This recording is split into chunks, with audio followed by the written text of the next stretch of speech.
Herkese merhaba, Anne Bebek Serüveni kanalıma hoş geldiniz. Bu tarifte hasta olan, grip olan, öksüren bebeklerimiz için güzel bir tarifim var. Ihlamurlu, zencefilli bir çay yapacağız.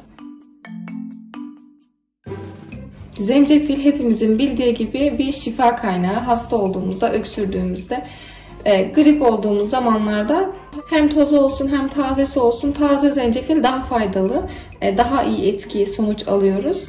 Bu şekilde çaylarını yaparak şifa bulabiliriz. Kışa giriyoruz.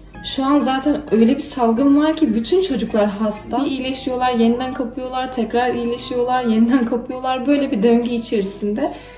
Bu tarifi birçok kez yaptım çocuklarıma. Açıkçası çok da faydasını gördüm. Bugün yaptım, ertesi günü öksürüklerinde bir azalma gördüm. O yüzden sizlerle de paylaşmak istedim. Tarifimize gelecek olursak kullanacağımız malzemeler şöyle: bir tutam kadar ıhlamurumuz var. Şöyle küçük küçük birkaç parça zencefilimiz var. Taze zencefil. Biraz limon damlatacağız. Bir çay kaşığı da pekmezim var. Benim demlemek için şöyle küçük bir demliğim var. İsterseniz bir bardağın içerisinde de demleyebilirsiniz veya cezvede. Hiç fark etmez. Şöyle hemen onu alıyorum. Ve ıhlamurları içine koyuyorum.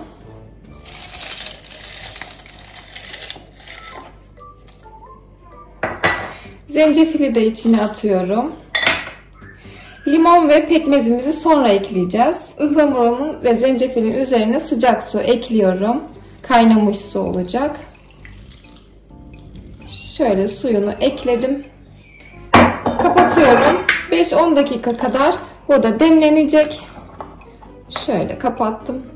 5-10 dakika kadar demlenecek. Daha sonra biraz limon sıkacağız. Pekmezini ekleyeceğiz. Tarifimiz tamam olacak. Ben pekmez ekliyorum. Bal da koyabilirsiniz 1 yaşından büyük bebekleriniz için.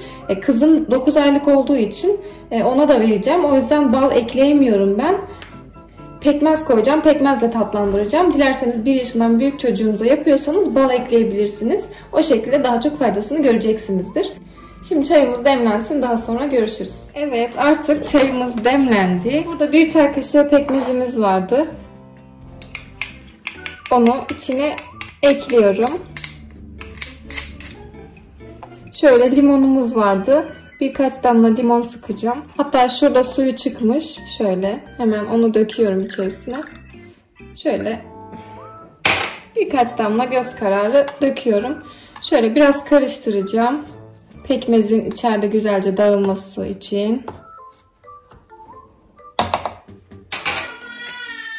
Daha sonra şöyle sıkıştırıyorum.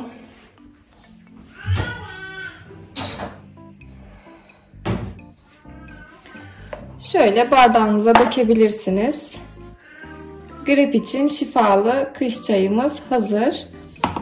Bu şekilde çocuklarınıza gün içerisinde içirebilirsiniz. Sabah, öğle, akşam olmak şartıyla bu şekilde düzenli bir şekilde de içirebilirsiniz. Bebeğiniz ne kadar içiyorsa verebilirsiniz. Bir zararı olmaz. İçerisinde ıhlamur var. Ihlamuru bazı uzmanlar 12. aydan önce önermiyorlar. Kimi doktor da içilmesi taraftarı.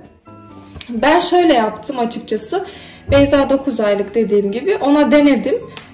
Ihlamuru demledim bir sabah. Verdim böyle 1 çay kaşığı kadar. Baktım hani alerji olacak mı olmayacak mı, herhangi bir reaksiyon göstermedi. Aksine Beyza ıhlamuru çok sevdi. Bu şekilde bu çayları çok sevdi. O yüzden ben ona böyle yapıp veriyorum. 8 aydan büyük bebeklerinize ıhlamuru verebilirsiniz. Siz de hani böyle deneyerek, tattırarak küçük bir miktarda başlayabilirsiniz.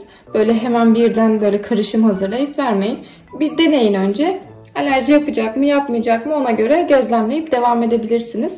Bu tarifte 8 aydan büyük çocuklarımız için uygundur. Evet, tarifimiz bu kadardı. Videoyu beğendiyseniz lütfen beğenmeyi, bana destek olmak için de kanalıma abone olmayı unutmayın. Kanalımda birçok ek gıda tarifi var. Bunlara bakmak için kanalımı ziyaret etmeniz yeterli. Bir başka videoda görüşmek üzere. Şimdilik hoşça kalın.